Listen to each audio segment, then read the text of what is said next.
Halo,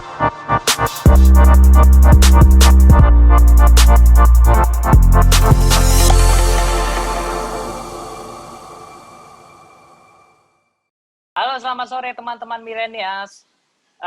Hari ini di program Indonesia Millennials Report 2021 by IDN Times. Kali ini aku akan memandu program Indonesia Millennial Report.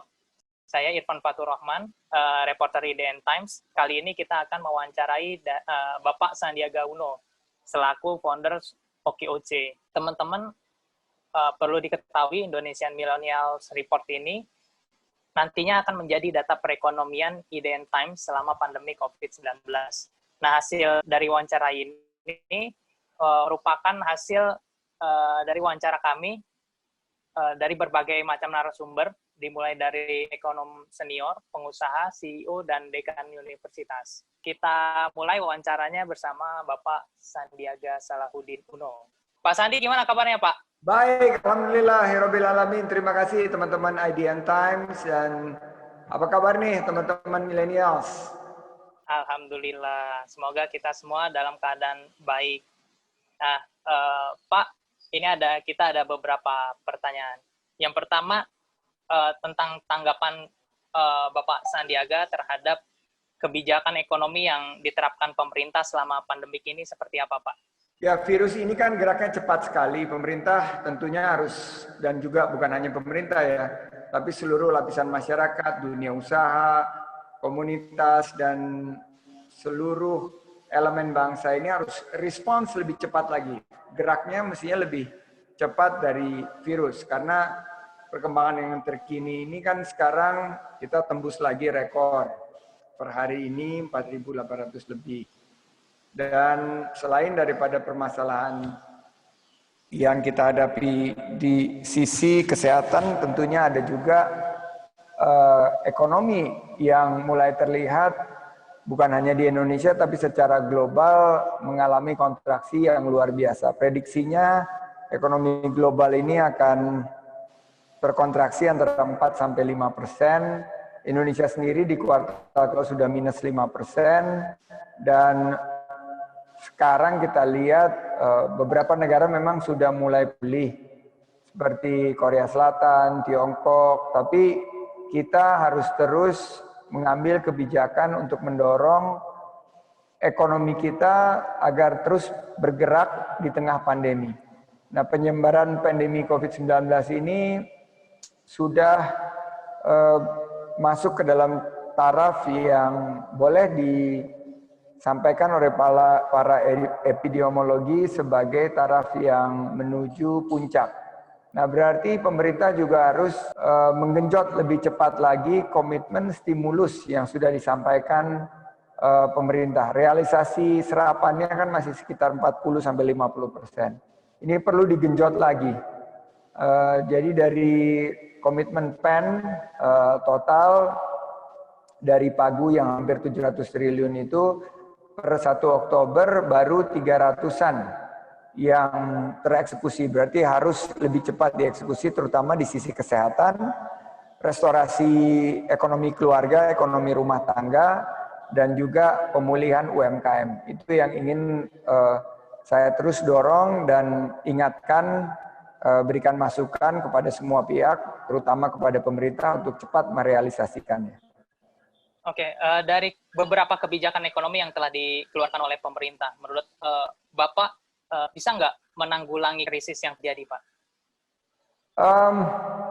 2 kuartal ini kan kelihatannya kan kuartal pertama jeblok, kuartal kedua minus 5,32%, kuartal ketiga ini kita akan dapatkan angkanya bulan depan, tapi kira-kira minus 2-an gitu, minus 2 atau minus 2 lebih sedikit.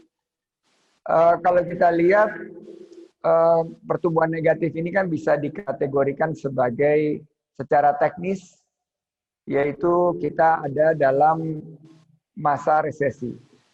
Nah, kebijakan ekonomi ini belum efektif, saya garis bawahi belum, untuk menyelamatkan ekonomi keluarga yang mendongkrak konsumsi dan ekonomi UMKM yang mendorong dari sisi produksinya. Jadi menurut saya kurva pandemi ini masih akan terus bergerak dan cenderung naik, terutama di beberapa provinsi. Sektor kesehatan serapan anggarannya sangat rendah, baru 21% atau 19 triliun dari pagu 87 triliun. Kalau kita lihat dari total per sejuta populasi, kita masih rendah angka testing, rendah sekali dibandingkan dengan negara-negara yang sudah lebih fokus menggelar triple testing, triple T ya, testing, contact tracing, dan treatment. Nah, Indonesia sebagai negara berpenduduk terbesar nomor 4 di dunia ini harus meningkatkan kapasitas testing. Tapi testing itu harus dibarengi juga dengan protokol kesehatan yang ketat dan disiplin. Inilah di mana sektor kesehatan harus terus digenjot. Tes COVID Indonesia sendiri terendah di antara negara yang terdampak. Kira-kira kita melihat bahwa dengan jumlah yang sudah melebihi 300.000 kasus sekarang, kita harus dorong lebih banyak testing, bukan sebagai metode untuk, bukan hanya untuk menghentikan laju penyebaran virus corona ini, tapi juga testing ini digunakan untuk strategi kita untuk pemulihan ekonomi. Karena tanpa teratasinya masalah kesehatan, mustahil sektor ekonomi bisa recovery. Baik, dari beberapa paket stimulus ekonomi yang diberikan pemerintah, Pak, apakah cukup? Apa yang belum disentuh oleh pemerintah menurut Bapak? Ya, tentunya kita apresiasi yang sudah diumumkan dan kita harus koreksi, harus lebih terakselerasi penyerapannya. Namun saya secara keseluruhan melihat paket stimulus ini belum cukup. Hitungan ADB per Juli kemarin separuh dari UMKM Indonesia, dan ini adalah mayoritas dunia usaha kita dengan 64 juta unit usaha UMKM, separuhnya sudah tutup. Jumlah pelaku usaha mikro yang mendapat bantuan baru 6,63 juta orang dari total 64 juta. Beberapa sektor andalan seperti pangan, kebutuhan dasar yang sekarang esensial, harusnya menjadi potensi untuk diarahkannya stimulasi ekonomi di sektor-sektor seperti pangan, konsumsi, dan UMKM. UMKM juga bisa dibantu untuk banting setir, menyesuaikan adaptasi dengan realita baru. Untuk menangkal pandemi, UMKM yang kemarin ini harus menutup usahanya, harus dibuat siuman kembali dengan bukan hanya paket kelonggaran, tapi juga paket likuiditas. Sehingga mereka bisa beradaptasi, bisa pivot istilahnya, dengan keadaan realita terkini. Ya, tadi kalau menyinggung soal UMKM, memang banyak yang terdampak dari COVID-19 ini, Pak. Nah, bagaimana Pak? Apakah mudah bagi UMKM untuk saat ini mendapatkan insentif dan stimulus, Pak? Dari laporan yang kami terima, sebagian sudah bisa mengakses dan sebagian lagi belum tersentuh. Nah, disinilah perlunya kolaborasi semua pihak untuk memberikan bantuan modal kerja dan akses pasar. Karena kan secara permintaan menurun drastis. Nah, inilah butuh satu pendekatan yang komprehensif agar para pelaku UMKM ini mendapatkan akses pasar dan juga bantuan modal kerja. Saya sebut sebagai KPRA, Kredit Pemulihan Ekonomi Rakyat. Karena jumlahnya sangat signifikan, yaitu 60 juta. Nah, birokrasi pemerintah daerah, pemerintah provinsi, kabupaten kota, dan pemerintah pusat harus bersinkronisasi untuk menghadirkan ekosistem usaha. Dengan kolaborasi yang masif dan kolosal ini, kita yakin UMKM ini bisa dimobilisasi sebagai lokomotif revitalisasi ekonomi kita. Karena kalau kita lihat, jika pemulihan ekonomi ini hanya fokus di usaha-usaha yang besar, tanpa dihela oleh mayoritas populasi dunia usaha kita, atau tanpa dikontribusikan oleh UMKM sebagai pencipta 97% lapangan kerja kita melihat bahwa pola pemulihan ekonomi kita belum optimal. Iya. Nah, sekarang bagaimana Pak tentang peran dari perbankan dan keuangan yang dirasakan oleh Bapak, dan apa yang kurang didapatkan gitu dari peran perbankan dan lembaga keuangan dalam menopang daya tahan ekonomi dan bisnis selama pandemi? Saya ini dulu pernah juga di institusi perbankan, pernah juga fokus dalam mengelola usaha di bidang perbankan. Memang perbankan ini ada dalam satu situasi yang dilematis ya, bahwa dengan melambatnya ekonomi, dengan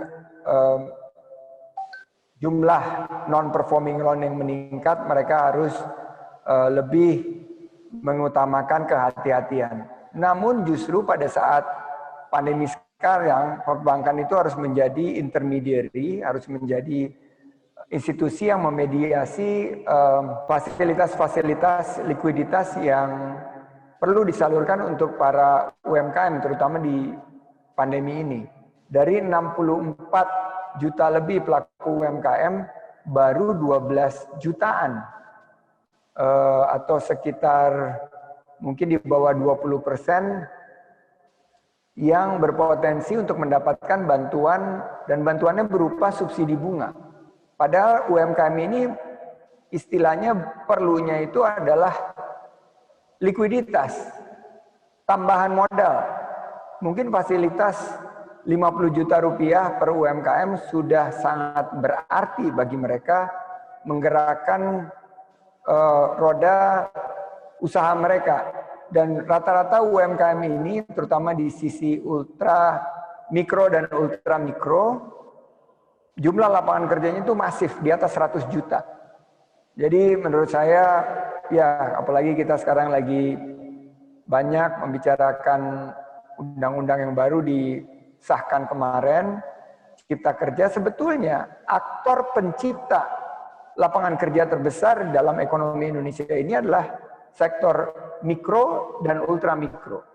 Jadi menurut saya peran perbankan mestinya memberikan bantuan fasilitas menopang daya tahan ekonomi bisnis selama pandemi kepada usaha mikro dan kepada UMKM secara menyeluruh. Oke, kalau itu tadi masukannya untuk perbankan dan lembaga keuangan.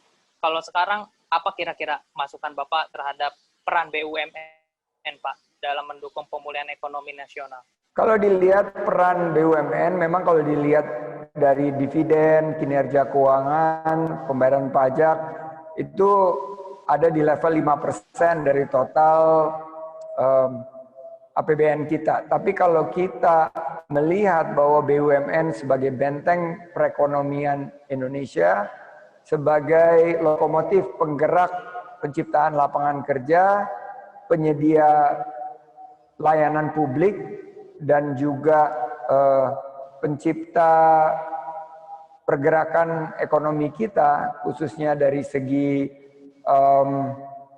baik harga-harga bahan pokok, ketersediaan dari sembako maupun kebutuhan dasar daripada masyarakat, peran BUMN ini sangat luas.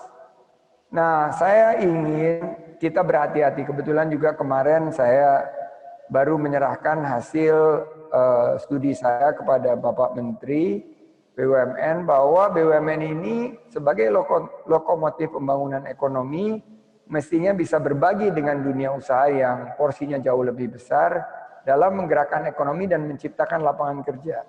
Di tengah wabah, BUMN harus punya peran entrepreneurship.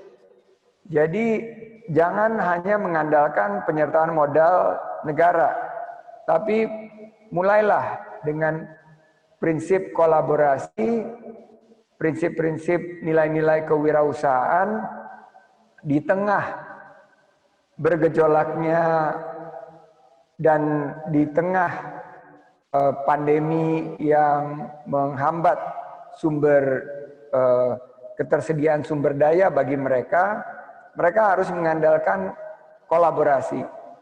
Nah, ini BUMN juga harus mengandalkan kolaborasi dengan pihak-pihak seperti korporasi, BUMD maupun BUMDes untuk menggerakkan dan menjalankan kebijakan yang harus tepat sasaran kepada masyarakat. BUMN juga memerlukan di tengah-tengah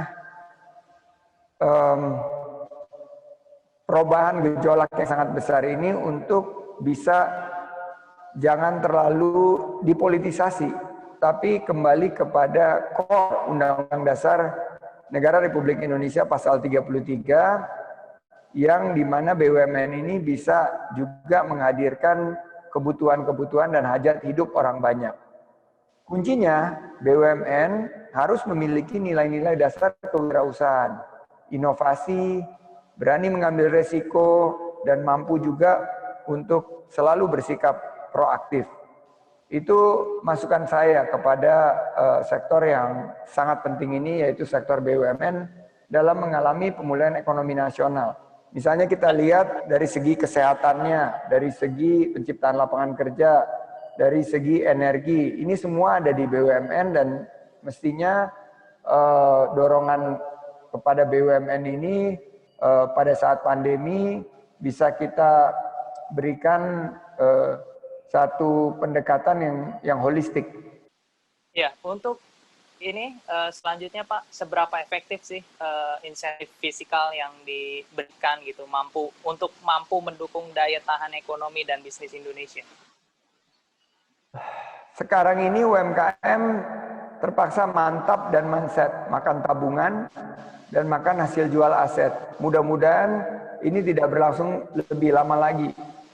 Karena kita menginginkan efektivitas insentif fiskal yang diberikan ini mampu untuk menggerakkan paling tidak dari segi apa yang mereka butuhkan, yaitu cash. Cash is king. Nah, kebutuhan UKM pada sekarang selain daripada cash juga bervariasi. Nah, ini yang harus kita lakukan agar semua bisa cepat mengambil peluang, hadirkan solusi di tengah pandemi, dan efektivitas insentif fiskal itu akan terlihat jika kita di kuartal 4 ini akan menunjukkan satu geliat. Saya berharap bahwa kita bisa masuk ke teritori positif di kuartal keempat, sehingga prediksi proyeksi pertumbuhan kita di tahun 2021 yaitu 5%, 4,5 sampai 5,5% itu bisa tercapai. Untuk selanjutnya Pak, apakah Indonesia ini sudah bisa dikategorikan masuk dalam resesi ekonomi Pak? Karena dan bagaimana gitu membandingkan tingkat kesulitan ekonomi bisnis yang terjadi saat ini dibandingkan dengan krisis 98 dan krisis 2008. Karena kan Bapak Sandiaga kan di beberapa kesempatan pernah bercerita tentang kisahnya yang pernah kena PHK, merasakan krisis pada zaman itu. Nah, menurut Bapak apakah sekarang Indonesia ini bisa dikategorikan sudah masuk dalam resesi ekonomi, Pak? Ya, kita sudah ada dalam penghujung kuartal ketiga, yaitu di pertengahan Oktober. Lebih baik kita tidak berdebat apakah kita sudah masuk resesi atau belum. Pendapat saya kita sudah bisa menentukan kita ada dalam fase resesi itu di kuartal kedua pertengahan. Karena resesi itu terdefinisikan sebagai pertumbuhan 2 kuartal yang menunjukkan pertumbuhan yang negatif. Bu Sri Mulyani, Menteri Keuangan juga menyatakan hal yang sama sekarang. Tapi sebagai pelaku krisis atau pelaku ekonomi, pelaku usaha yang ikut berpengalaman melewati krisis tahun 97, saya melihat bahwa di setiap krisis itu pasti ada peluang. Di balik kesulitan ada kemudahan. Sehingga akhirnya saya memulai usaha karena saya di PHK, dan usaha yang saya bangun bersama rekan-rekan sekarang sudah menjadi perusahaan investasi aktif dengan membuka lapangan kerja bagi 30.000 karyawan. Itu berbekal juga dari krisis. Namun bedanya dengan krisis tahun 97-98 dan krisis 2008, krisis kali ini ada aspek kesehatannya. Jadi kalau 98 itu murni krisis moneter yang akhirnya menjadi krisis politik dan krisis kepemimpinan, yang terkena langsung itu korporasi besar dan perbankan. Kewajibannya banyak dolar. UMKM malah jadi kebal dan menjadi andalan. Kini UMKM yang terbalik. Di tahun 2020 ini UMKM yang kena hantam di ronde-ronde pertama. Karena mereka adalah sektor yang sangat bergantung kepada mobilitas manusia. Oke, Pak, di sektor ketenaga kerjaan kan lagi ada program Kartu Prakerja. Nah, menurut Bapak perannya signifikan mendukung ketahanan ekonomi pekerja nggak? Karena dan apakah insentif untuk pekerja ini sudah cukup? Jadi kalau kita lihat Mas Irfan ya, bahwa lapangan kerja ini adalah hal yang sangat esensial, boleh dikatakan nomor satu yang mesti kita selamatkan dan kita tumbuhkan agar pembangunan kita terus berkelanjutan. Nah, lapangan kerja ini murni dipompa oleh sektor UMKM, 97% dari lapangan kerja. Sekarang Kartu Prakerja ini didesain sebelum pandemi untuk mendorong kesiapan dari para angkatan kerja yang akan masuk ke dalam sistem ketenaga kerjaan kita berbekal dengan pengetahuan bahwa banyak lulusan SMK yang mestinya siap kerja tersebut nganggur. Dan 20% dari total pengangguran kita didominasi oleh anak-anak muda yang lulusan justru vocational school. Nah, Kartu Prakerja desainnya mengalami adaptasi di tengah pandemi kemarin, dan KPK menemukan 4 temuan hasil evaluasi Kartu Prakerja. Dari 11 juta lebih pendaftar, baru 680 ribuan yang sudah jadi peserta. Selain perbaikan, perlu penambahan manfaat dari jumlah target pesertanya. Karena potensi PHK akibat pandemi ini bisa mencapai 15 bahkan 20 juta orang mengutip data Kadin. Nah, kita perlu libatkan ekosistem, pemerintahan daerah, Muhammadiyah, NU, masyarakat luas. Kami berpartisipasi melalui Rumah Siap Kerja untuk lebih meluaskan lagi dampak positif bantuan pemerintah dalam konsep prakerja ini agar bisa langsung dirasakan oleh lapisan masyarakat, khususnya lapisan masyarakat tersebut. Jadi sampai kapan harus dianggarkan, ini nanti harus melihat dari reformasi struktural yang lagi dilakukan oleh pemerintah.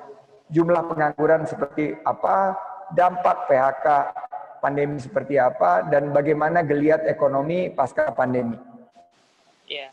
Berbicara pasca pandemi ini, kapan sih pemulihan ekonomi ini menurut Bapak bakal dimulai gitu, pemulihan ekonomi? Apakah jadi pertumbuhan ekonomi, ya kalau kita lihat pemulihan ekonomi itu ditandai dengan pertumbuhan yang masuk teritori positif, saya berpendapat ini akan dimulai dari kuartal keempat tahun ini, tapi akan signifikan mulai dari awal 2021 pertengahan sampai akhir 2021. Pengalaman pribadi saya bahwa krisis ini bukan krisis yang pertama. Pandemi ini bukan pandemi yang pertama dan bukan pandemi yang terakhir. Nah, wabah ini harus kita atasi dulu. Saya optimis jika pemerintah bisa mengendalikan wabah pandemi COVID-19 ini, jika program-program pemulihan ekonomi nasional ini bisa tereksekusi dengan baik, saya yakin akhir tahun ini pun kita punya potensi rebound, yaitu kuartal keempat. Apa sih Pak syaratnya untuk bisa pemulihan ekonomi ini nasional berhasil? 3 syarat. Tuntaskan pandemi wabah, pastikan kita bisa melandaikan kurva. Kedua, prioritaskan ekonomi rumah tangga. Ibu-ibu, bapak-bapak yang sekarang lagi kesulitan membayar beban biaya yang terasa berat, lapangan kerja yang harus ditopang oleh UMKM, itu syarat yang kedua. Dan ketiga, kita harus fokus pada sektor-sektor yang betul menggerakkan ekonomi kita. Sektor konsumsi yang akan membuka lapangan kerja, dan disinilah peran penguatan dan revitalisasi UMKM. Nah, bagaimana Pak proyeksinya di situasi ekonomi 2021 ini? Kira-kira sektor-sektor apa saja yang bisa bangkit lebih dulu dan sektor-sektor apa saja yang butuh waktu lama untuk bangkit, Pak? Saya lihat yang paling pertama bangkit tentunya sektor kesehatan, sektor digital, telekom, sektor yang berkaitan dengan makanan, pangan, sektor alternatif energi, sektor yang juga diperkirakan akan cepat melesat adalah yang berkaitan dengan kesehatan secara promotif dan preventif. Jadi kegiatan-kegiatan kesehatan yang berkaitan dengan pola hidup sehat maupun pencegahan penularan virus ini akan segera berkembang. Nanti akan disusul oleh sektor-sektor seperti konstruksi, sektor-sektor pertanian ini akan mulai menggeliat dan ketahanan pangan kita akan menjadi prioritas utama kita ke depan. Iya, Pak, COVID-19 ini kan dirasakan oleh semua negara. Nah, ini apa keunggulan yang dimiliki Indonesia dibandingkan ekonomi di regional ASEAN untuk pemulihan ekonomi, Pak?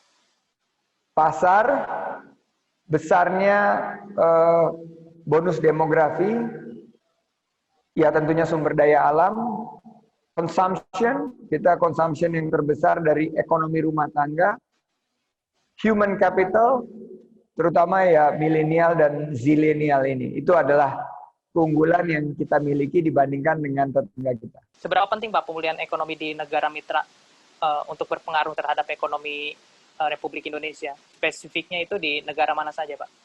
Sangat penting karena kita melihat bahwa sekarang ekspor kita mulai menggeliat. Dan kalau negara-negara tetangga kita juga bisa rebound, bisa terrevitalisasi, maka neraca perdagangan kita yang alhamdulillah sudah positif ini akan semakin kuat. Nah, PDB global turun sebesar 4-5% tahun ini. Tapi kita mulai ada geliat dan rebound dan revitalisasi di negara yang sedang bangkit, seperti Korea, China, dan Vietnam. Nah, ini bisa jadi target tujuan ekspor kita. Karena dengan peningkatan ekspor, dengan negara-negara yang sudah menjadi mitra dan membuka peluang untuk mengakses pasar-pasar yang non-tradisional, saya yakin ini akan berdampak lebih besar lagi buat ekonomi Indonesia dan kesempatan untuk membuka lapangan kerja semakin terlihat. Ya, apa great reset yang harus dilakukan Pak di sektor ekonomi bisnis ini? Ya, setiap krisis menyisakan pelajaran yang besar. Never waste a good crisis. Itu banyak orang bijak menyatakan. Misalnya Great Depression di Amerika tahun 20 sampai tahun 30-an itu direspons dengan perbaikan tata kelola industri finansial. Krisis moneter tahun 98 menghadirkan reformasi di Indonesia. Nah, saya yakin krisis untuk Indonesia Great Reset ini adalah tatanan ekonomi yang lebih terbuka, transparan, berkeadilan dan berkelanjutan. Jadi kita akan sekarang fokus lebih kepada penguatan ekonomi domestik, bahwa selama ini kita terlena dengan terlalu banyak mengimpor barang-barang yang sebetulnya bisa kita hasilkan sendiri. Kita terbuai dengan kesukaan kita kepada barang-barang merek asing. Padahal kita nggak kalah memiliki produk-produk yang mestinya menjadi kebanggaan buatan kita. Jadi itu yang menurut saya dari krisis ini, selama ini juga kita belum mencapai ketahanan pangan, kedaulatan energi, kita belum memprioritaskan kesehatan dan pembangunan manusia. Justru dengan digitalisasi ini yang terakselerasi oleh pandemi dan krisis ini, kita akan mampu untuk mendapatkan pelajaran yang luar biasa. Ya, untuk mengantisipasi krisis serupa di masa depan nih Pak, menurut Bapak organisasi atau kelembagaan atau infrastruktur apa yang bisa dibangun? Ini harus infrastruktur kelembagaan yang kolaboratif. Satu kepemimpinan yang mengedepankan isu keterbukaan, isu universal, dan berpihak kepada rakyat. Menggunakan data saintifik sebagai basis pengambilan keputusan. Misalnya BLT. BLT itu penting, bantuan langsung tunai. Jangan dipolitisasikan. Khususkan untuk membantu ekonomi keluarga. Mereka sekarang lagi terbebani dengan beban biaya hidup yang sangat berat. Untuk lapangan kerja, fokusnya UMKM, berbasis data kita. Jangan kita mengambil kebijakan tidak berbasis data. Datanya adalah UMKM. Dan usaha mikro ini adalah mampu menjadi penggerak ekonomi rumah tangga ke depan. Jadi saya yakin dengan penguatan data-driven policy, data-driven government, kita akan mampu untuk mendapat pelajaran yang penting dari krisis ini. Iya, Pak. Untuk vaksin, bicara vaksin kan semua negara pasti membutuhkan vaksin untuk menghindari COVID-19 ini. Nah, apakah vaksin dan imunisasi massal krusial ini untuk pemulihan ekonomi nasional itu bagaimana, Pak? Ya, penting apa? Jika vaksin ini sudah lolos tes, sudah mendapat verifikasi, validasi dari organisasi yang mumpuni, persetujuan WHO, kita dapat produksi dan distribusikan secara cepat dan merata. Prioritas tentunya kepada frontliners, kepada tenaga kesehatan, tim medis, para dokter, tenaga perawat, juga kepada yang ada pada pelayanan publik sehari-hari, juga kita produksikan di dalam negeri sehingga bisa membuka lapangan kerja, distribusikan melalui jalur-jalur distribusi kekinian, melalui teknologi, dan saya ingat dari WHO mengatakan bahwa ada harapan vaksin bisa tersedia akhir tahun ini. Mudah-mudahan. Itu harapan kita. Amin, amin. Oke, Pak, ini kita bicara secara personal. Bagaimana pengalaman Bapak sendiri dalam selama menjalani kehidupan di pandemi COVID-19 ini? Apa yang berubah dari pola hidup ini, Pak? Minggu pertama PSBB ketat, saya bingung juga. Karena saya belum pernah mengalami seperti ini, jadi saya banyak membuka referensi, membaca, mendapatkan informasi, banyak nonton Netflix, olahraga di rumah. Tapi setelah itu saya mulai menyesuaikan diri, saya melihat bahwa ini kesempatan kita untuk berbagi, untuk menebar semangat dan optimisme, untuk menebar sharing ilmu-ilmu melalui fasilitas seperti ini. Dan ini sudah saya lakukan setiap hari, mungkin ada 6-8 webinar. Saya juga alhamdulillah mendapat kepercayaan memimpin relawan Indonesia Bersatu lawan COVID-19. Jadi sisi-sisi terbaik kemanusiaan ini saya lihat justru muncul. Di tengah pandemi ini saling membantu, saling peduli, gotong royong.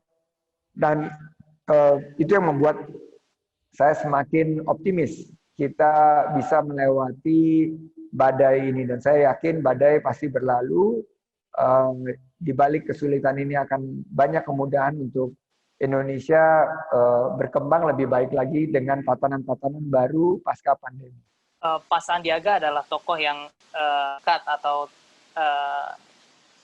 identik dengan kedekatannya dengan generasi milenial gitu. Nah, apakah dampak dari pandemik ini terhadap masa depan generasi muda, Pak? Ya, Bagaimana? pertama anak muda kita dapat tantangan besar. Mereka sekarang dibilang kaum rebahan, padahal kita mengharapkan mereka agen perubahan. Mereka dibilang otomager, magabut, makan gaji buta. Karena banyak yang bekerja tapi menerima gaji tapi tidak bekerja karena di rumah saja. Nah, ini saya lihat justru adalah tatanan baru. Ini adalah peluang. Ini adalah the new ecosystem. Kita harus survive dengan ekosistem ini. Anak-anak muda haruslah menjadi generasi yang terbaik mengatasi tantangan yang dihadapi oleh krisis ini. Hikmah pandemi ini saya juga merasakan sendiri. Gimana kita menempa karakter.